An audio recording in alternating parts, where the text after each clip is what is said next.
Hello everyone. So class +1 आज हम start करने जा रहे हैं अपना न्यू चैप्टर जो है chemical bonding and molecular structure. अब ये जो चैप्टर है बहुत ज्यादा सिंपल और बहुत ज्यादा स्कोरिंग है।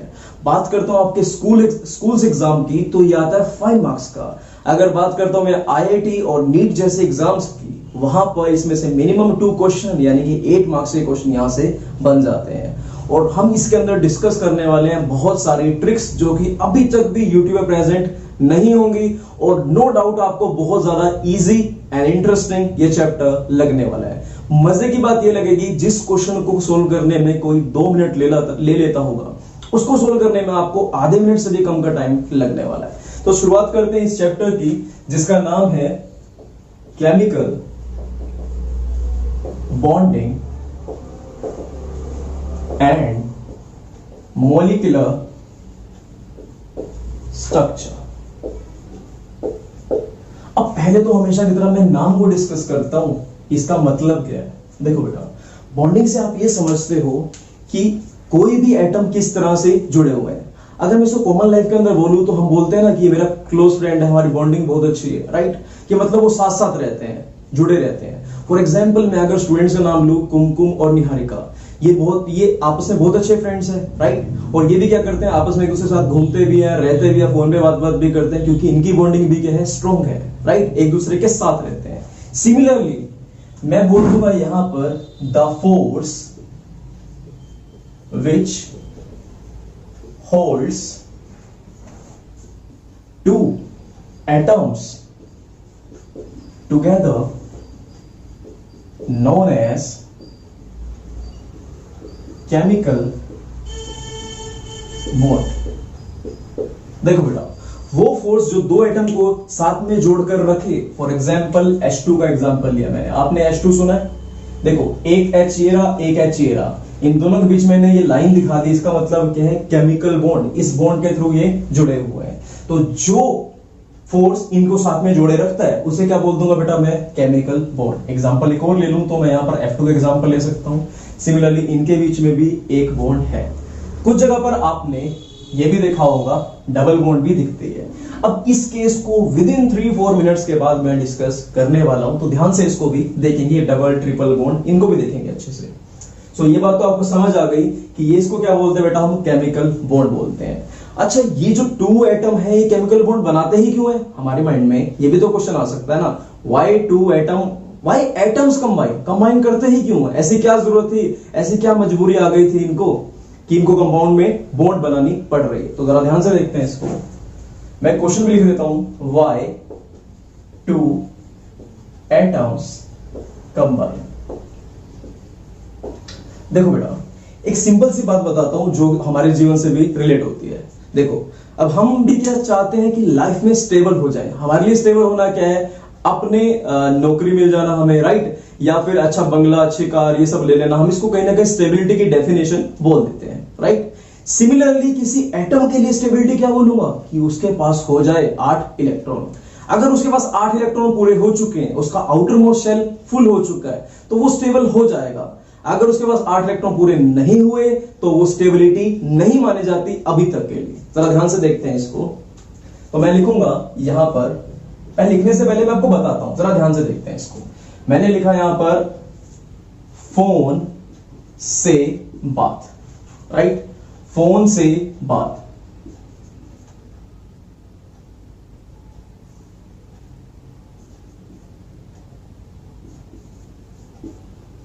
तो देखो, आप ये समझो कि फ्लोरीन के पास कितने इलेक्ट्रॉन है, इसके पास है बेटा 9 इलेक्ट्रॉन, राइट। उल्टी गिनती चल रही है, 8 9 8 7 6 5 4 3, ये इनके पास इलेक्ट्रॉन्स है, राइट।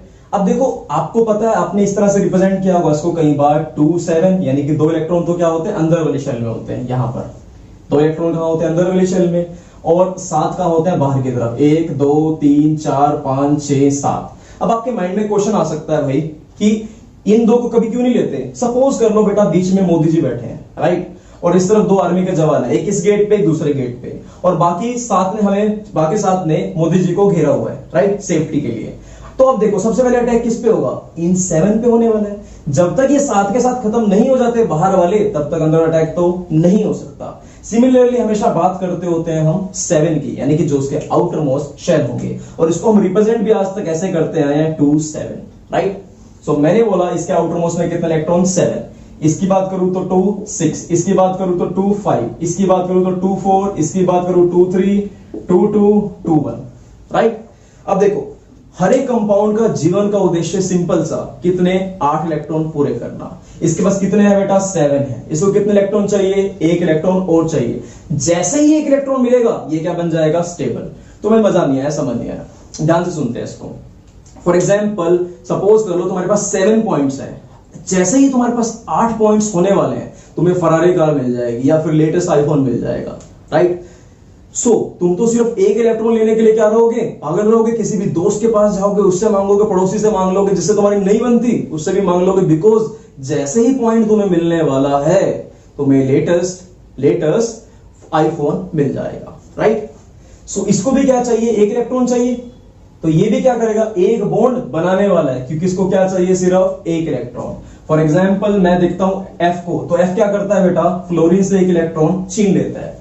तो ये क्यों छीन रहा है बेटा, क्योंकि 1 इलेक्ट्रॉन मिलते ही क्या बन जाएगा, 2 8, और ये बन जाएगा यहां पर स्टेबल हो जाएगा। सो ये वाली बात आपको समझ आई होगी। अगर बात करता हूं मैं ऑक्सीजन की, तो ये कितने इलेक्ट्रॉन लेगा, 2 इलेक्ट्रॉन, राइट। अब देखो F ने 1 इलेक्ट्रॉन छीना तो क्या बना, 1 नेगेटिव। ऑक्सीजन को कितने इलेक्ट्रॉन चाहिए, 2 इलेक्ट्रॉन, तो ये बना यहां पर 2 नेगेटिव। अभी मैं ये भी बताऊंगा कि नेगेटिव चार्ज क्यों दिखा रहा हूं, आपको बहुत बढ़िया कंसेप्ट यहां पर समझ आने वाला है। यहां पर क्या आएगा, 2 नेगेटिव, इसको कितने चाहिए, 3, तो ये क्या बन जाएगा, 3 नेगेटिव, राइट। सो इनके ऊपर चार्ज ही आता है। अगर इनकी बात करूं तो इनके पास 2 ऑप्शन है, या तो 1 इलेक्ट्रॉन किसी को दे दे या किसी 7 इलेक्ट्रॉन छीन ले। बिकॉज या तो ये चाहेगा कि इसके पास 7 इलेक्ट्रॉन, या तो ये चाहेगा कि इसके पास 8 इलेक्ट्रॉन पूरे हो जाएं, या फिर 1 इलेक्ट्रॉन ये किसी को डोनेट कर देगा। अब देखो 7 इलेक्ट्रॉन छीनना आसान है या 1 इलेक्ट्रॉन देना आसान है, ऑब्वियसली 1 इलेक्ट्रॉन देना आसान है। अरे कोई 7 छीनेगा तो कोई मारेगा पकड़ के इसको, इसलिए क्या करेगा, 1 इलेक्ट्रॉन दे देगा। और मैंने एक बात बताई थी तुम्हें, फॉर एग्जाम्पल अगर Cl ने किसी से इलेक्ट्रॉन छीन लिए, चोर गुंडे डाकू सब क्या होंगे, नेगेटिव, और जिस बेचारे के साथ हादसा हो उस पे क्या चार्ज आएगा, पॉजिटिव चार्ज, क्योंकि इसका कोई कसूर नहीं है। तो यहां पर आ गया +1। इसके पास भी 2 ऑप्शन, या तो 6 इलेक्ट्रॉन छीन लाए या फिर 2 इलेक्ट्रॉन किसी को दे दे। तो इसने क्या करा, 2 इलेक्ट्रॉन किसी को दे दिए। सिमिलरली इसके पास ऑप्शन है, या तो 8 पूरे करने इसको, 5 इलेक्ट्रॉन किसी से छीन लाए या फिर 3 इलेक्ट्रॉन दे दे, राइट। अब यहां आ गया -3, यहां आ गया +3, बीच में क्या है 4। अब इसके पास 2 ऑप्शन है, ये इलेक्ट्रॉन छीन भी सकता है और दे भी सकता है। ऐसा कैसे हो सकता है, दोनों हो सकते हैं बेटा। ये वो पहलवान है बेटा, सपोज कर लो कि अगर कोई नॉर्मल सा पहलवान खड़ा है तो उसको मार के उसे सब कुछ पैसे वैसे छीन लेता है, राइट। लेकिन अगर खली जैसा पहलवान या कोई स्ट्रॉन्ग पहलवान आ गया तो उसको क्या कर देता है, चुप करके इलेक्ट्रॉन दे देता है। तो हम यहां पर देखने वाले हैं +4b और -4b दोनों ही ऑक्सीजन स्टेट देखने वाले हैं। अब हमारे किस काम के जो चार्ज लिखे हैं बेटा, जितना चार्ज होगा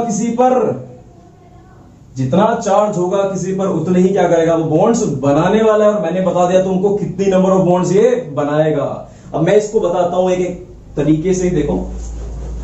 अब बात करते हैं फ्लोरीन की, तो कितनी बॉन्ड बनाएगा ये, फ्लोरीन बनाएगा यहां पर 1 बॉन्ड, क्योंकि इसको क्या चाहिए, 1 इलेक्ट्रॉन। इसकी बात करूं ऑक्सीजन की, तो कितनी बॉन्ड बनाएगा, इसको चाहिए बेटा 2 इलेक्ट्रॉन, तो कितनी बॉन्ड बनाएगा, H2O, सुना है आपने। तो ऑक्सीजन ने किससे बॉन्डिंग करी, 2 इलेक्ट्रॉन से। इसकी बात करें तो ये कितनी बॉन्ड बनाएगा, 3, क्योंकि इसको कितने इलेक्ट्रॉन चाहिए, 3, और इसके ऊपर चार्ज भी कितना है, -3।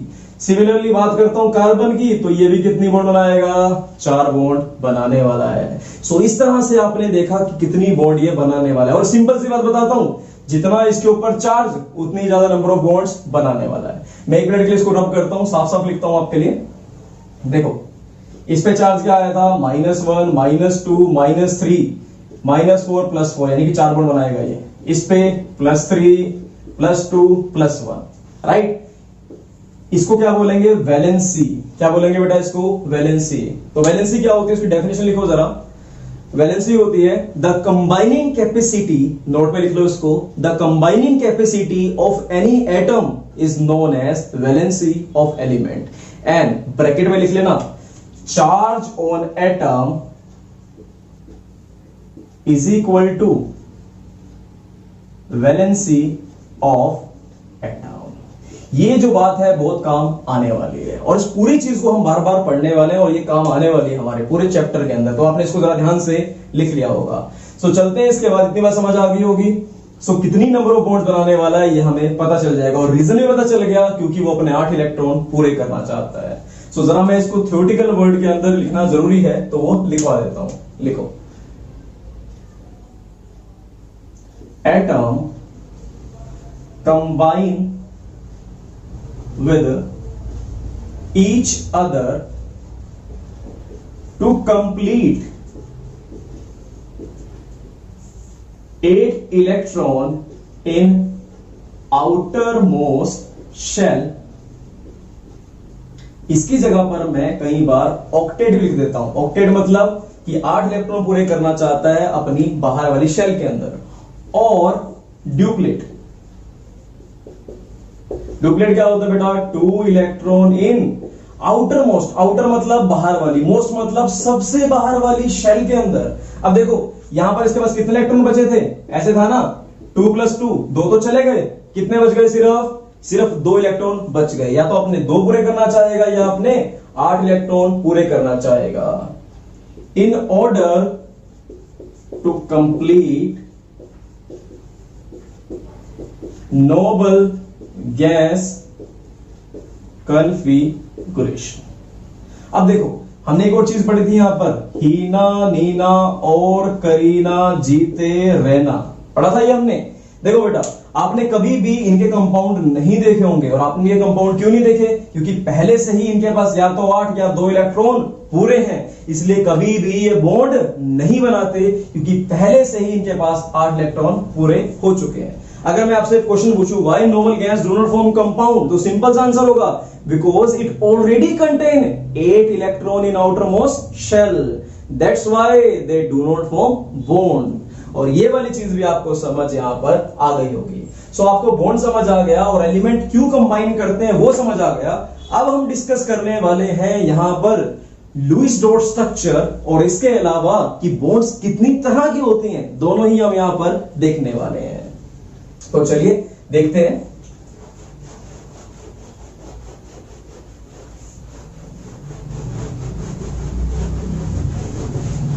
देखो मैंने यहां पर लिखा पहले ये लुईस डॉट स्ट्रक्चर क्या होते हैं और ये हमारा इंपॉर्टेंट टॉपिक है। अभी मैं इसको डिटेल में बताने वाला हूं, इसके बेसिस पे हम क्वेश्चन भी बहुत सारे करेंगे। तो इसको बोलते हैं बेटा the representation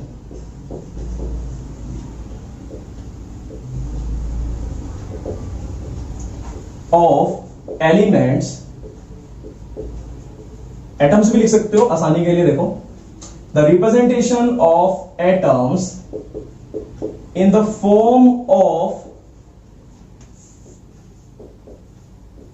dot around the atom known as Lewis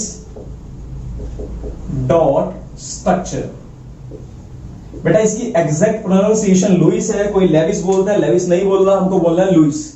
सो इतनी बात आपको समझ आई। फॉर एग्जांपल मैंने बात कर ली फ्लोरीन के लिए, तो फ्लोरीन के पास कितने इलेक्ट्रॉन होते हैं? 9। 2 इलेक्ट्रॉन तो क्या होते हैं अंदर और 7 इलेक्ट्रॉन होते हैं बाहर। तो मैं इसको रिप्रेजेंट करूं तो कैसे कर सकता हूं? मैंने बाहर वाले इलेक्ट्रॉन दिखाने हैं सिर्फ, कितने? 1 2 3 4 5 6 7 इलेक्ट्रॉन।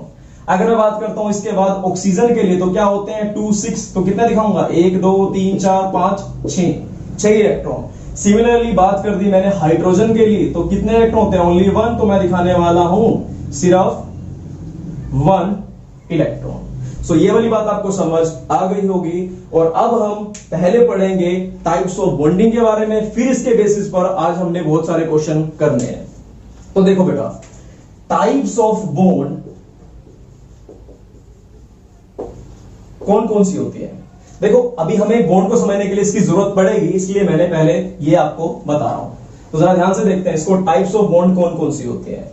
बेटा देखो, बॉन्ड होती है कोवलेंट सबसे पहली। दूसरी टाइप की बॉन्ड होती है बेटा coordinate bond. And third and last one is ionic bond.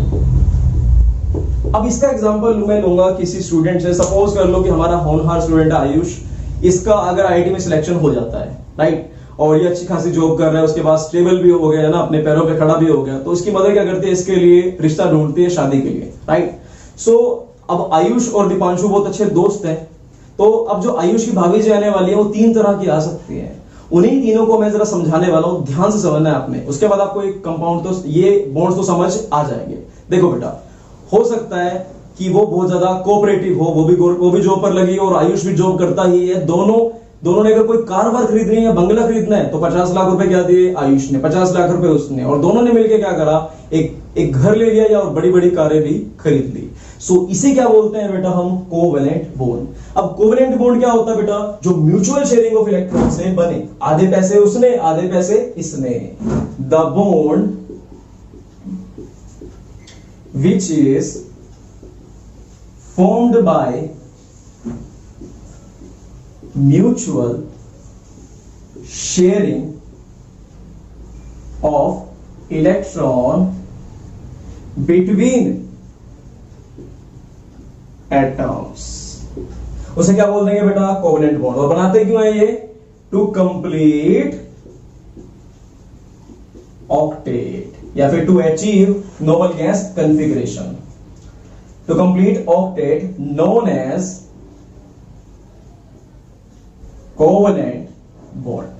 So ये वाली बात तो आपको समझ आ गई होगी। अब बात करता हूं मैं कोऑर्डिनेट और आयनिक बॉन्ड के बारे में। सपोज कर लो कि आयुष की जिससे शादी हुई थी, राइट, यानी कि जो दीपांशु की भाभी जी आई, वो कुछ ऐसे थे कि मतलब सारे पैसे वैसे आयुष से ले लेते थे, है ना। आयुष बेचारा हादसे का शिकार हुआ था, ऐसा हम लेट कर लेते हैं हम, मतलब ऐसा हुआ नहीं है, जज्बाती नहीं होना, लेकिन ऐसा हम लेट कर लेते हैं। देखो तो हुआ क्या, सुबह सुबह जब अकाउंट आयुष के अकाउंट में सैलरी क्रेडिट हुई 2 लाख रुपए, तो सुबह सुबह ही क्या हो गया, ट्रांसफर हो गए भाभी जी के अकाउंट के अंदर, राइट। तो जहां पर कंप्लीट ट्रांसफर, सारे के सारे पैसे छीन लिए गए, उसे क्या बोलते हैं बेटा, कंप्लीट ट्रांसफर ऑफ इलेक्ट्रॉन या complete transfer of money.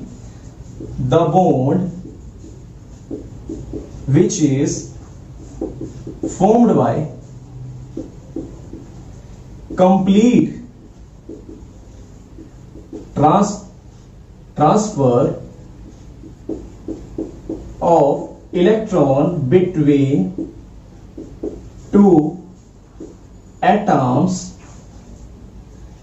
known as, अब क्यों कर रहे हैं बेटा एटम, टू कंप्लीट, एक और लाइन में लिख लेते हैं ना, थोड़ी सी अच्छी डेफिनेशन हो जाएगी।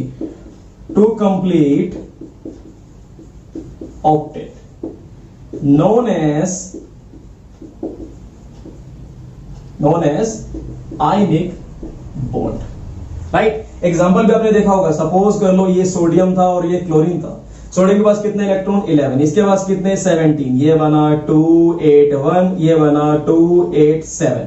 अब देखो इसके पास एक इलेक्ट्रॉन है, ये क्या करता है, कंप्लीट इसको ही दे देता है, क्योंकि पता है जैसे इलेक्ट्रॉन दे देगा तो क्या बन जाएगा, 2 8, जैसे इलेक्ट्रॉन दिया तो क्या बन गया, 2 8, और ये क्या बन जाएगा, 2 8 8 बन जाएगा, है ना। ये भी स्टेबल हो गया और ये भी स्टेबल हो गया। लेकिन तुम जानते हो अगर किसी ने किसी से कुछ छीना, चोर गुंडे डाकू सब क्या होंगे, नेगेटिव, और जिस बेचारे के साथ हादसा हुआ उस पर क्या चार्ज आ जाएगा, पॉजिटिव।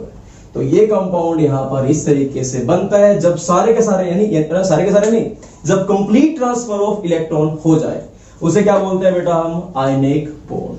अब बात करते हैं जरा कोऑर्डिनेट बॉन्ड की। देखो हमें कोवेलेंट भी समझ आ गया, जहां पर क्या होता है, म्यूचुअल शेयरिंग ऑफ इलेक्ट्रॉन से। इसका एग्जांपल देखते हैं। सपोज कर लो ये भी H ये भी H, दोनों बराबर कमाते थे। अब इसने क्या करा, दोनों एक दूसरे से ले सकते हैं, कभी जरूरत पड़ी तो इसने इससे भी ले लिए, कभी जरूरत पड़ी तो इसने इससे भी ले लिए। इसको क्या बोल देते हैं, म्यूचुअल शेयरिंग।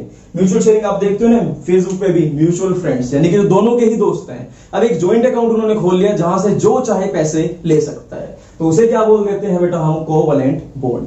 अब बारी आ गई कोऑर्डिनेट बॉन्ड की। अब कोऑर्डिनेट बॉन्ड थोड़ा अलग तरह का बॉन्ड है। इसमें क्या होता है, सपोज कर लो अब दीपांशु की जो भाभी जी आई वो कमाती नहीं है, कमाता सिर्फ आयुष है। लेकिन कभी भी अगर कार लेनी है या शॉपिंग पे जाना है तो कौन पैसे खर्चेगा, आयुष। अब आयुष को खुद को लेने हैं तो तब भी आयुष खर्चेगा, भाभी जी के लिए लेने हैं तो तब भी आयुष खर्चेगा। यानी कि given by one but shared by both. ऐसा नहीं कि आयुष ने सारे दे दिए कि ले जाओ, ना ना ना ना ना, given by one but shared by both. देखो when नहीं, थोड़ा सा अच्छा लिखेंगे, the bond which is formed when electron is given by one atom but shared by both atoms, known as, क्या बोलेंगे इसको, known as coordinate bond। इसे बोलेंगे हम बेटा कोऑर्डिनेट बॉन्ड। और एग्जांपल इसका जरा ध्यान से समझना पड़ेगा, तो ध्यान से बेटा अपना फोकस बनाओ, तब जाकर समझ आएगा। देखो ये ऑक्सीजन, पहले मैं बता रहा हूं कोवलेंट बॉन्ड ही दोबारा। देखो यहां पर 2 इलेक्ट्रॉन, 2 4 2 6, ऑक्सीजन के पास कितने इलेक्ट्रॉन आउटर मोस्ट में 6, ये भी 2 6 और ये भी 2 6, 2 2 4 और 2 6। अब देखो ऑक्सीजन के पास 6 इलेक्ट्रॉन थे, इसे कितना चाहिए थे, एक टाइम पे 2 चाहिए थे, तो इसने इससे शेयर कर लिए, कंप्लीट नहीं छीन लिए, क्या कर लिए, शेयर कुछ टाइम के लिए, तो क्या बन गया ये 2 8। अब सिमिलरली इसने भी शेयर कर लिए, तो ये भी क्या बन गया 2 और 8, राइट। अब एक और ऑक्सीजन आया, देख रहे हो इसके पास कितने इलेक्ट्रॉन, 2 2 4 2 6, ये क्या थे 6 इलेक्ट्रॉन थे। अब इसने इसको बोला भाई मेरे को मेरे साथ बॉन्ड बना ले, कह रहा मैं क्यों बनाऊं, मैं तो पहले से स्टेबल हूं, उसे क्या जरूरत पड़ी बॉन्ड बनाने की। अब इसने बड़ी रिक्वेस्ट करी, फिर जाकर इनका समझौता यानी कि कोऑर्डिनेट हो गया। इसने क्या करा, भाई देख मैं तेरे को दे तो देता हूं लेकिन लेकर नहीं जाने। ये बिल्कुल उसी तरीके से है, सपोज कर लो तुम कहीं कार से जा रहे थे, रास्ते में किसी ने लिफ्ट मांगी, तो तुम ये थोड़ी कहोगे खुद उतर जाओगे, ले भाई मेरी कार तू ले जा, ऐसा थोड़ी करोगे। हाँ, उसको साथ में लेकर चल लोगे और उसको साथ शेयर कर लोगे। सिमिलरली इसने इलेक्ट्रॉन कंप्लीट नहीं दे दिए, इसने क्या करा, शेयर कर लिए, और इसने एरो दिखाया है यहां पर। इसका मतलब क्या होता है बेटा, कोऑर्डिनेट बॉन्ड, और इसको हम डेटिव बॉन्ड भी बोल सकते हैं। तो ध्यान से याद रखना, इसका एक और नाम डेटिव बॉन्ड भी है, और इसका एक और नाम है बेटा इलेक्ट्रोवैलेंट बॉन्ड। सो होप आपको ये वाली बात भी समझ आ गई होगी। तो तीनों चीजों को मैं समअप कर चुका हूं। जब कंप्लीट ट्रांसफर हो तो आयनिक बॉन्ड, लेकिन उसके लिए एक आदमी बिल्कुल शरीफ और एक बहुत ज्यादा खतरनाक। क्लोरीन क्या बहुत ज्यादा खतरनाक, यानी कि इलेक्ट्रो नेगेटिव, इलेक्ट्रॉन के मामले में नेगेटिव, तो इलेक्ट्रॉन छीन लेगा। अगर इसकी बात करूं तो दोनों बराबर के हैं, कोई किसी से नहीं छीनता। इसकी बात करूं तो समझौते के रिश्ते, जिसको शास्त्रों में शादी भी कहा गया है, राइट। सो आपको तीनों पॉइंट समझ आ गए होंगे। सो अब हम देखने वाले हैं difference between covalent compound and ionic compound. अब ये टॉपिक भी सिंपल ही है।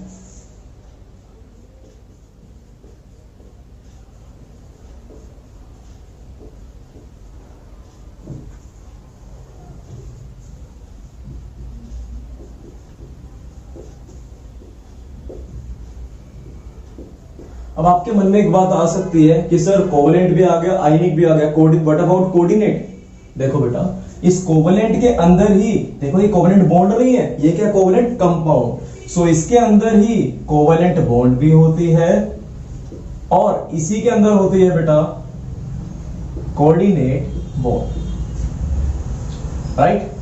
तो चलो ध्यान से समझते हैं हम जरा ionic compound.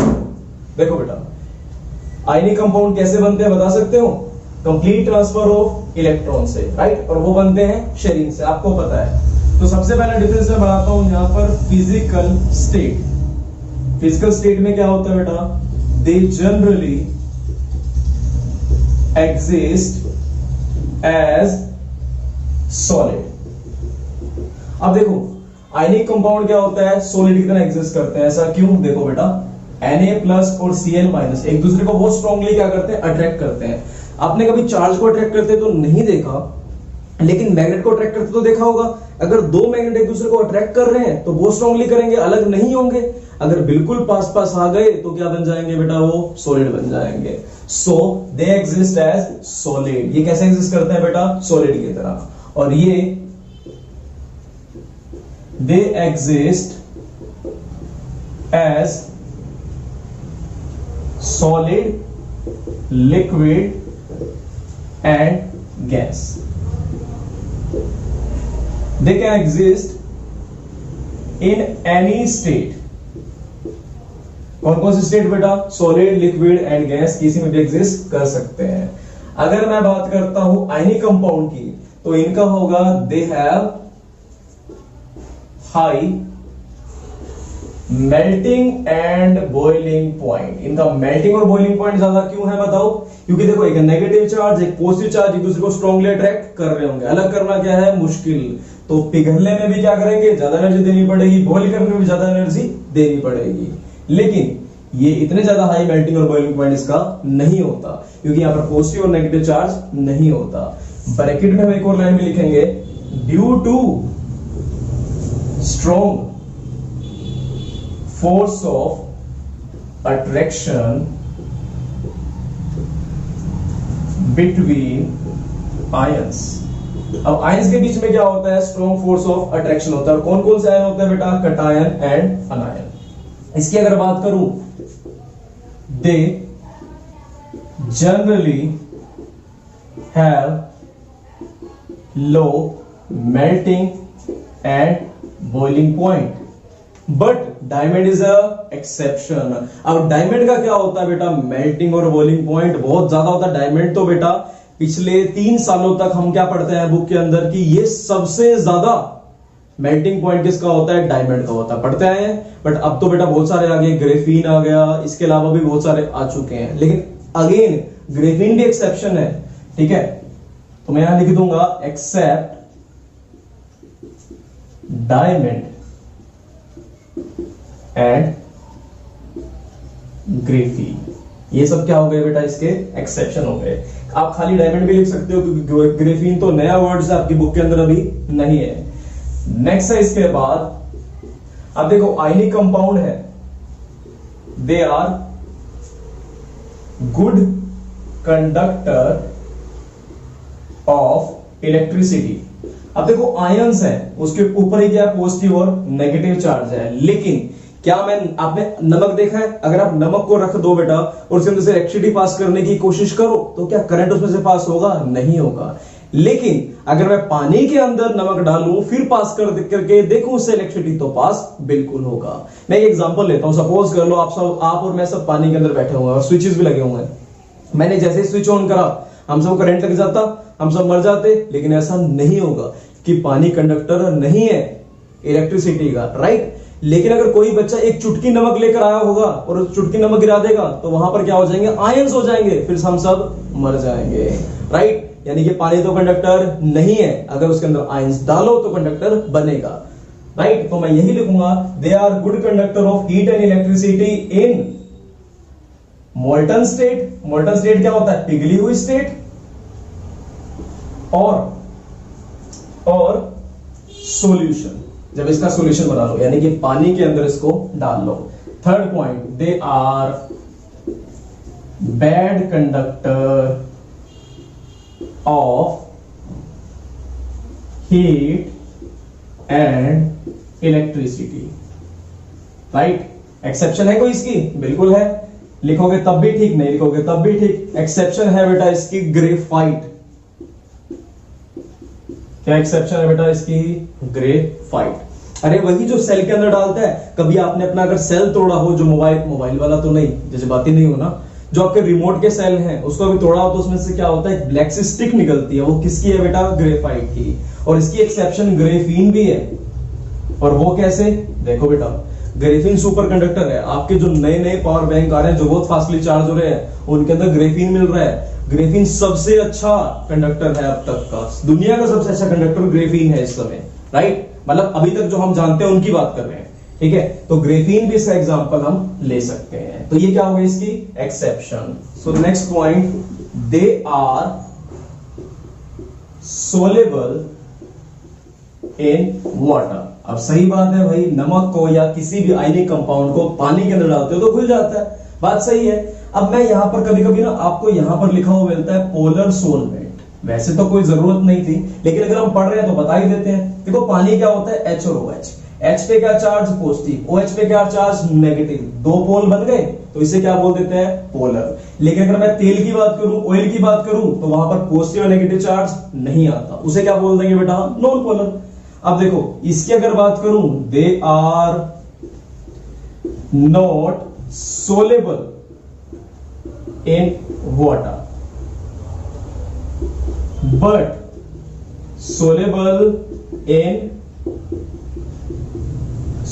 in non polar solvent. अब ये नॉन पोलर सोलवेंट क्या होता है? सपोज कर लो मैंने इसको डाल दिया तेल के अंदर, ऑयल के अंदर, तो वहां पर क्या है? ये सोलवेंट। तो वहां पर क्या है? ये सोलेबल। सो इसे क्या बोल देंगे बेटा? जैसे सपोज कर लो आपने डीजल ही लिया और उसको डाल दिया आपने पानी के अंदर, क्या कभी सोलेबल होगा? बिल्कुल भी नहीं। लेकिन उसको अगर ऑयल के अंदर डाल दो तो वो क्या हो जाएगा? सोलेबल। तो सिमिलर इसका एग्जांपल है, they are not soluble in water but soluble in non polar solvent. अब नेक्स्ट है इसके बाद लास्ट, इनको बोलते हैं they exist in the form of crystal, so known as crystalline solid, but they are not crystalline solid except क्या बेटा? Diamond. अब डायमंड तो क्या होता है? क्रिस्टल बना होता है, वेल डिफाइंड शेप है, तो वो तो क्या हो गया बेटा? क्रिस्टलाइन। ये क्रिस्टलाइन नहीं होते। सो होप ये वाली सारी चीजें आपको समझ आ गई होगी। एक एक देखते हैं एग्जांपल आयनिक का। एग्जांपल है बेटा इसके NaCl, CaCl2, MgCl2 एक्सेट्रा। ये क्या है बेटा? इसके एग्जांपल। अगर इसकी बात करूं तो कोवलेंट कंपाउंड कोई भी NH3, CH4, ऑयल, डीजल, ये सब क्या हो गए इसके एग्जांपल। इसके एग्जांपल और कौन कौन से ले सकते हैं बेटा? देखो CH2, यानी कि कोई भी जो बने हुए कंपाउंड नॉन मेटल से जनरली, उन्हें क्या बोलते हैं बेटा? हम कोवलेंट कंपाउंड बोलते हैं। सो ये वाली बात होप आपको समझ आ गई होगी।